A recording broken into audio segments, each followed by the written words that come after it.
Hello everyone, Gio here, and welcome to a very different type of video.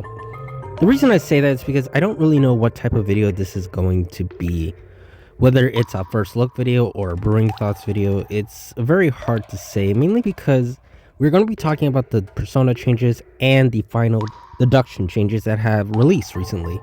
Now, I know I am a little bit late to the party and all that kind of stuff, but hey, I gave the persona changes some time to, get settled in, as well as the final deduction changes. 2 weeks should be enough time for us to really figure out how these things are going to feel. So, in my opinion, I think it is better that I just waited to let those changes, settle in rather than talk about them sooner without any knowledge as to how they'll feel later down in the meta. Now, I do have a lot to say on the changes, specifically some of the changes that were made to some of the older personas. So for now, I'm just going to structure this video into 4 separate parts.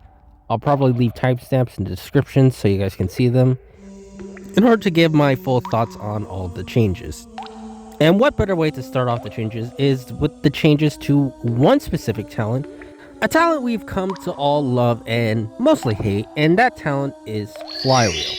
Now, Flywheel is a talent that we've all come accustomed to ever since its release. It's basically the dead hard of IDV, and for the most part, I'm pretty sure we all expected it to stay the same when it hadn't been changed for a while. So it is quite a shock that we saw that it got nerfed, and it got nerfed very dramatically. In my opinion, Flywheel suffered 2 significant nerfs. One of them is obviously the cooldown. Now, of course, they did go back on the cooldown nerf. It used to be 150 seconds. Now it's 135 seconds, which, it's not that bad, all things considered. However, I still think that is a very significant nerf to Flywheel. That basically means that you will have less occasions to use Flywheel after you've used it once. This basically means that you might only really get 1 use of Flywheel per match if you decide to save on Flywheel until, the last second. This means every time you miss Flywheel is a lot more detrimental, because now you will not have Flywheel for much longer. It basically gives a lot more gap between using Flywheel and your next use of it, which can be very detrimental in some cases, especially against certain hunters like Bloody Queen, like Dream Witch, like Naiad, where you really need Flywheel against those hunters. However, in my opinion, I don't think that is the biggest nerf that Flywheel got. No, I think the biggest nerf Flywheel got was the fact that Sticker was moved to Borrowed Time's web. Now, when it comes to the webs and the path that you want to take for them, when you look at the webs, the final talents, and the talents that come before you get the final talent, some of those talents are so worth getting that you would probably want to get them even if you're not going for the final talent themselves. For example, when we look at Knee Jerk's web, you get Horsefly Effect and Muscle Memory, which are 2 insanely good skills to get even if you're not planning on getting Knee Jerk. The same thing can be said about Confined for hunters, Confined Space. You see, Confined Space itself, you don't need it on a lot of hunters, not really. However, on the path, you get both Deteriorate, Wither, and Destructiveness, which are all insanely good talents to have, especially on those meta characters like Opera Singer, like Goatman, like Hullabaloo. Like, those are really good talents to have that you will often not than not bring those talents even if you're not going for Confined Space. With Flywheel, you rarely even have those skills to begin with. Herd Behavior is not that bad of a talent. It does highlight when the hunter loses sight of you. However, it's not really that oppressive enough for you to want to go for Herd Behavior. Same thing with Weber's Law. If you're not getting Weber's Law at tier 3, you're probably not going to want to run Weber's Law regardless.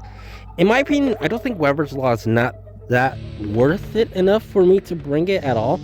The only thing that was worth it on the Flywheel path was Sticker. In fact, Sticker was the one reason why you would want to bring Hype Build to begin with, Flywheel and Knee Jerk. It basically made up for both of your kiting aspects while also allowing you to pick yourself up. If you were to bring Borrowed Time and not bring Flywheel, you would need to invest more points in order to get Sticker, which to some people is just not worth it. That is the value in Sticker.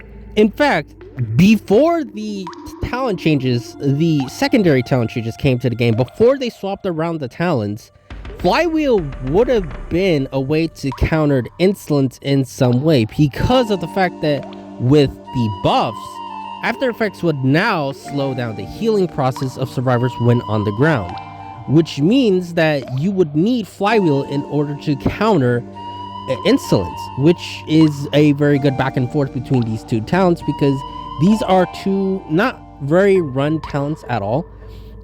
In my opinion, you would much more rather run Knee Jerk than Borrowed Time, because there are just use cases where you're going to get more uses out of Knee Jerk and your overall kite compared to Flywheel. However, with this change, now you don't even need to worry about Flywheel anymore, because you're always going to have the self-healing speed buff from Sticker, because it's now on Borrowed Time. And more players are going to run Borrowed Time over Flywheel. In fact, 90% of the player base, unless you're running a hype build, is going to have Sticker. Meanwhile, more than 40% of the player base on Hunter side will probably have Insolence. Not all the players are going to have Insolence, because After Effects is just not strong enough to be worth bringing on every single Hunter in the game, especially investing so many points just to get it to be viable.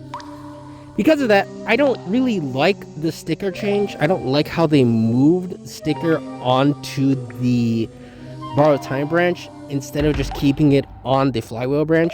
And honestly, I think the talent that they replaced Sticker with is just quite laughable. Maybe in the early days of the meta, Compensate would have been a really good talent to have on Survivors, but now that Survivors can ping who the Hunter is, can ping where the Hunter is as well, because of the global pings, it's now not really that viable to have Compensate. Compensate basically does nothing now. There's no point to Compensate. Compensate is such a weak talent in the meta now, and now it's on the Flywheel branch. So now the Flywheel branch has more stuff that is just not worth bringing. You have Hard Behavior, which I feel like is just not bad, but it's not strong either. We have Compensate, which is borderline useless now thanks to the talent changes and thanks to the pinging changes. And then finally we have Weber's Law, which unless you bring 3 stacks of it, it's just not that strong enough to compensate for it. And considering the fact that you probably don't want to run Herd Behavior or Compensate in order to get Weber's Law, there's probably no point for you to run Weber's Law. The reason why you want Weber's Law is for 3 stacks of Sticker, but now that Sticker is on the Borrowed Time web, what's the point of it?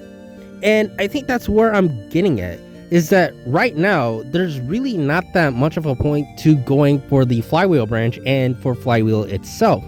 Knee Jerk is still in the game exactly the same way as it is, and it's even gotten a bit stronger now because of defense mechanisms, which makes it to where you vault faster when you're injured. This can be combined with muscle memory in order to get an insanely fast vault every 20 seconds, which is just absurd. In fact, I think that's the only reason why you'd want to invest in the upper branch, in the Flywheel branch, is for either healing or defense mechanisms, not really for Flywheel itself. And I think that's really sad, because I think Flywheel is it's not a good talent, it's not a healthy talent for some hunters, but it's definitely not the most broken talent in the game. Like, for example, yes, against Ivy, against Naiad, against Waxers, it can be very annoying to go up against. But what made Flywheel less oppressive compared to Knee Jerk is the fact that you will always know when it is off cooldown. You don't start the match with Flywheel compared to Knee Jerk. Flywheel is on a 50-second starting cooldown when you start the game. So if you have something like Warp, Teleport, or even Blink, you can always tell when the survivor is going to have Flywheel ready. So you can predict it. You can try and get ready for when Flywheel is used. Compare that to, say, Knee Jerk, where survivors will always have that activated. You always have to deal with it at the start of the game. You always have to deal with transitioning a bit faster, or, tight kiting a bit faster. It can be really obnoxious for a lot of the hunters in the game compared to Flywheel, where yeah, some hunters do get countered by it, but most hunters will have ways of dealing with it. For example, Gamekeeper. For example, Smiley. Like, there are now ways to combat Flywheel now that the increased cooldown and the fact that Sticker is no longer on the branch is really stifling. I'm not saying that Flywheel is going to fall off after this change, by the way. I'm not saying that they should buff Flywheel and that it is by far the weakest talent in the game. That's not exactly what I'm saying. However, I do think with these changes, Flywheel is now significantly weaker than what it once was. And I do think that is a shame because I do really like Flywheel. I think it is a very skill-dependent talent. It's a very pain-dependent talent as well. So a lot of survivors are not going to have the best use cases of Flywheel. However, I don't want Flywheel to be weak as well. I don't want it to just be the lesser knee-jerk. I want it to be competition for knee-jerk. I want players to run it. And the reason I want players to run it is because it will motivate people to run, Flywheel, which means the hunters who do not excel against knee-jerk will have a better chance. For example, characters like Anne, Bonbon, Sculptor, Ripper, hunters who need to get close up in order to be lethal, who can't because of knee-jerk, will now have a better chance of dealing with survivors thanks to the fact that they are bringing Flywheel, which, while can be annoying in some instances, will not be annoying in every single instances that you will have as Hunter. However, I'm pretty sure you guys don't want to listen to me just bitch and moan about Flywheel, so let's now move on to the new talents that were added, which I do think are pretty good. These talents aren't really that broken, in my opinion. I don't think Catharsis Effect, Touch Effect, Defense Mechanisms, and the highlight one that I forgot the name of, I don't think they're all broken per se. I think they're all pretty balanced in their own way, but they're also fit specific niches that I do think are really good and will make some survivors highlight way more. For example, Touch Effect on Perfumer, Barmaid, Doctor, and even Lucky Guy. It's going to be a very significant talent to have on those survivors. It's going to make them far better. It's going to allow them to cover more distance against the hunter. Maybe Touch Effect will even motivate some doctors to stop capping the pallet and just go on healing over time while just like moving away, because eventually you're going to get the heal off, you're going to get the speed boost, which will cover as much distance. It'll cover enough distance, in my opinion, to allow you to reach a pallet, reach a window, all that kind of stuff. So, you don't need to camp the pallet anymore. You don't need to camp the window and potentially get hit when the hunter decides to not respect you and hit through the pallet, which I do think is a really good thing. And for a Perfumer, it allows her to, negate some of the speed boost that you lost when you perfume back, which I think is really good. It's going to be really good on Lucky Guy. It's going to be really good on Barmaid. It's just going to be a really versatile talent in general. Same thing with Catharsis Effect. Catharsis Effect will allow Perfumer to make up for the speed boost that she loses when she comes back from Perfume, but it's also just going to be really good in general on survivors. Having your speed boost, your damage boost last a bit longer is already an insanely good thing to have on those veteran users. So it's already going to be very decent on these other characters who won't be able to, benefit from the veterans boost, characters without it. It basically gives a mini speed boost for all survivors, which, is really nice. It's just really nice. Same thing with defense mechanisms. It allows you to vault faster when injured. It allows you a better, secondary kite after you get hit, but it also gives you a much better rebound kite potential because it allows you to vault faster, which can allow you to avoid hits. It can allow you to, benefit from your talents better, like knee jerk and muscle memory. It could allow you to get away from the hunter in some situations if you're vaulting a god window. There's just so much utility to defense mechanisms that I do think it is a very valuable talent and way worth the 3 points that it costs in order to get it to max. And finally, we have the other one, the highlight one, when the hunter breaks the pallet. And even though I don't know the name of the talent and I don't want to look it up, I still think it is a very valuable talent, and I feel like something that people sleep on.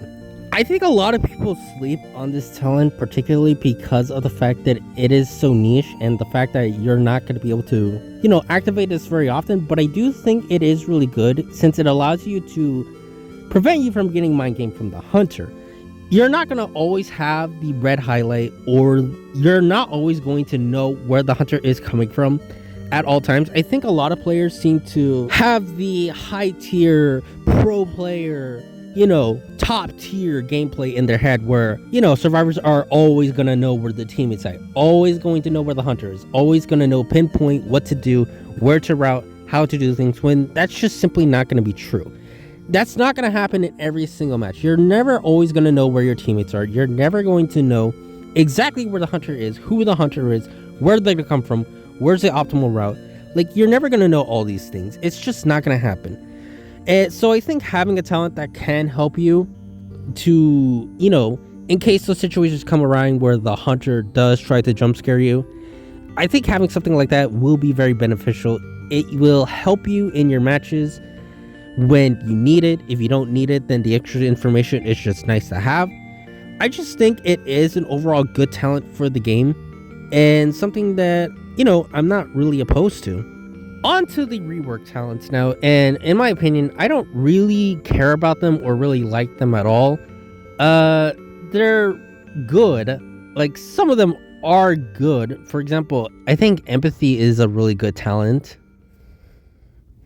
And I just realized that I mistook empathy for touch effect. Touch effect is a rework talent, and empathy is a new talent. But you know what? Let's talk about empathy. Empathy is a really good talent. It's a talent that allows you to, get into position a lot better when you're a harasser. But it also allows you to go in for rescue early if you are all the way across the map as a rescuer. If you're a rescuer and survivor gets down all the way across the map, you can use that 20% speed boost to get closer to get ready to rescue, which I think it is really good. It is a really valuable thing to have. It's just overall a versatile skill that you can make work on a lot of characters, whether it's a harasser, a rescuer, or maybe even just a normal support.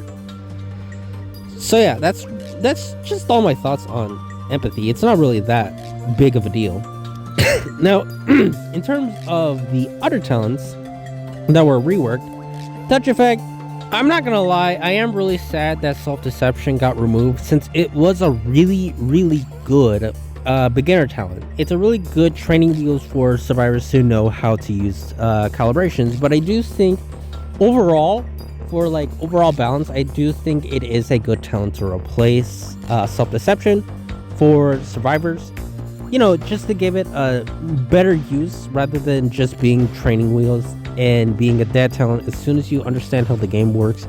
Besides, I think the tutorial now will better help the players understand how to do calibrations. So in the end, I do think this is a positive change.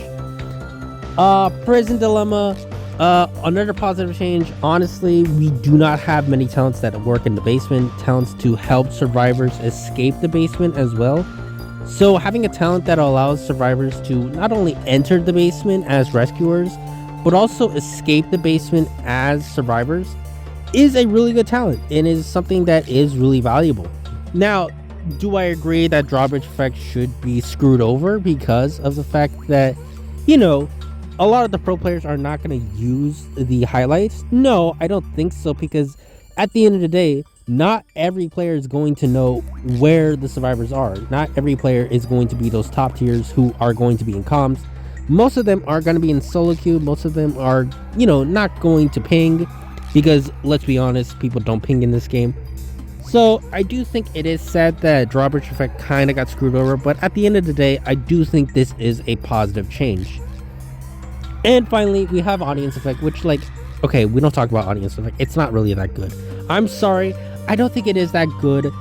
I know some, and I do mean some, high tier survivors do use drawbridge effect.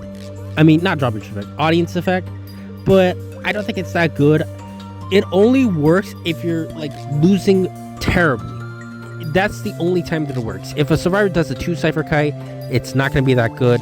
If a survivor does a 1.5 cipher kite, it's still not going to be that good. If a survivor gets rescued immediately, it's doing basically nothing. If a survivor, let's say, gets sold off, then yeah, maybe it will be useful, but at the same time, I don't think it's still going to be that useful for it to be worth a point. And on top of that, on the same branch as audience effect is companion effect, which in my opinion is just way better. It provides more rebound potential if you get shared. It provides a lot more speed, which allows you to, make it to certain areas faster. If you're in a dead zone, it just gives you a better chance. It gets you away from the chair that you were placed on, which sometimes that chair is going to be very detrimental. Whether it's basement or a corner chair, it is just a superior talent to have that, there's no point in running audience effect, in my opinion. I'm sorry for kind of speed running through the talent changes and not going into them very depthly, but there's not really much for me to say. I do think overall the talent changes are really positive. There are some changes that I don't agree with, but for the most part, I do like all the changes that were made. However, that now segues us to our final point, that being the final deduction. And honestly, looking at the final deduction system, yeah, I don't like it. I think this should be a shock to you guys, but I don't like the final deduction changes. I think they're dumb, I think they're stupid, and I think they're too hunter-sided. Now, there is a silver lining to this. That being that the final deduction system is exclusive to rank. It is not something that you have to deal with in quick matches. It's not something to deal with in, the entertainment modes. It is strictly a rank and a competitive thing, which I do think is a positive. I think, not having to deal with wall hacks in the quick match thing is a good thing. However, at the same time, I still don't like the fact that it is in rank. I think that is a really bad thing, and I'll explain why in a second. The first reason, and honestly the biggest reason as to why I don't like it, is the fact that, obviously, the fact that the hunter and the survivor gets wall hacks for each other when it happens basically means that it basically kills any point of the survivors fighting for the one man. The reason being is that every 30 seconds, the survivor's position is exposed no matter what. Whether they're on the ground, whether they're on chair, whether they're, just mucking around. You will always be able to see each other in those situations, which means that if the survivors don't have a major cipher lead, such as, maybe one cipher or half a cipher left before the exit gates are open, they're basically screwed. There's nothing they can do about the game. There's no chance of there being a one-man escape because of the fact that the hunter will always know where the survivors are. The survivors knowing the hunter is irrelevant. It is absolutely irrelevant. And the reason why is because it just means that you're screwed. Because the hunter knows where you are, and they're going to come towards you at any second now, and there's nothing you can do about it. You can't tap ciphers anymore in order to ward away crows, because now you're just going to get spotted. There's no point in just hiding in a corner, hiding next to the dungeon, hoping that the hunter doesn't find you, because at some point they will find you. Essentially, there's nothing you can do if you hadn't powered the gates when the final deduction system happens, which really sucks. All that means is that the survivors just need to surrender as soon as the second person goes down, because at that point, the 4K is inevitable. And even if you get to the point where all the gates are powered, the hunter can bring one talent that can basically help them secure the 4K as well. That talent is Announcement. Announcement reveals where the survivors are for 5 seconds after the last cipher has been popped, which allows them to see where both the survivors are, whether he's chasing one or he can't find anyone, but he can now see where both the survivors are. This means he has a better chance of getting the 4K. And obviously, he's probably not going to have the wall hacks that the final deduction system has, but it still increases his odds, especially if he was already chasing someone to begin with. There's also just the fact that survivors do bleed out faster when on the ground, which is a good thing to speed up the game, but that doesn't work for chairs. So if the hunter really wants to, they can just chair a survivor on the chair, and now they have not only no way of escaping and, helping in the path to getting the one-man escape, but they can also now wall hack and see where the other survivor is, immediately go on them, try and kill them, and basically secure the 4K. The only way you can realistically get a 1K as the survivors is if both of you lock in and do your absolute hardest to buy time, whether to allow the last cipher to pop or allow yourself to get the dungeon just by waiting out the other survivor's chair timer. But that is just so much high expectations to put on a survivor that it's just better to just surrender and go on to the next match, which I just think is very cheap. It's just very sad because a lot of survivors will just surrender. Let's be honest. Most survivors who are in a 2v1 with some ciphers remaining will just surrender. But there are times where survivors do genuinely want to fight for the one-man escape. And I think removing that aspect, taking that away from them is just sad. It's just sad. Like, I'm just going to be honest. It's something that, a lot of players want to do. They want to prove that they are able to cooperate as two teammates in order to remove the hunter's chance from getting the 4K, which, I know that sounds petty, but in a vacuum it sounds petty, but it just shows the skill and the cooperation it takes for both teammates in order to get to that point, which I think is really commendable. I do really enjoy it when I see pro players fight their absolute hardest for that one-man escape. It is so cathartic to have. Catharsis to see. And the fact that that is now going to be removed from the game is just, sad. I understand why they're getting rid of this feature. Because, yeah, obviously, it is so hyped to see the underdog get the one-man escape. But it's also really boring to watch a hunter camp a survivor on the ground for 40 minutes just to prevent the one-man escape. But I also do think there are ways of going about it. There are better ways of doing something like this without it basically removing the survivor's opportunity to get that one-man escape. I think if the highlight thing wasn't in the game, I do think this would have been a better system, because it basically means that the hunter can't just slug the survivor on the ground anymore. They have to chair them, which means that now the hunter's on a 60-second timer where they have to find the last survivor, or else they're going to lose their opportunity at a 4K, which I do think it is better. I do think it is better for the hunter to need to find the last survivor and kill them before the time goes up and the survivor has an opportunity to get dungeon. But I do think the fact that the hunter can just get a highlight is dumb. The hunter now has a guaranteed chance to get a 4K, which I just think is really bad. In my opinion, I feel like they should just remove the highlight from the game. Either that or just make the timer a lot more, lenient. Maybe make it to where 5 minutes into the match, or even just 2 minutes, the highlight can happen, to where it just gives the survivors a better opportunity to, try and get the ciphers done before the final deduction system officially starts. I think 30 seconds is just too little time to compensate for that.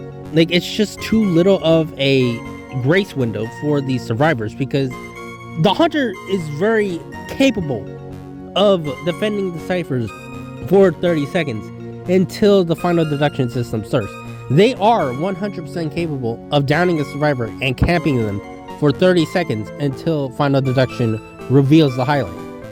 So I just don't think the 30-second window is enough. I think they should either extend it or just remove it completely.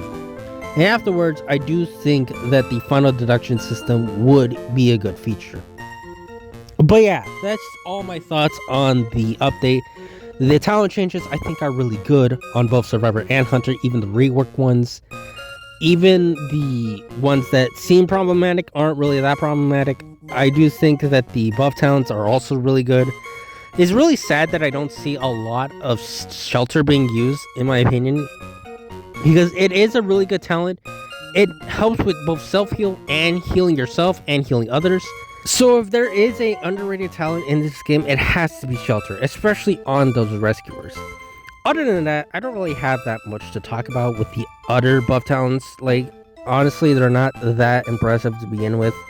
So we're just gonna leave it at that. I hope you guys enjoy my just ramblings on the talent changes and the Final Deduction Changes. I know it got really negative at the end, and I'm sorry about that, but I hope you guys can understand as to why Final Deduction is just a bad designed thing.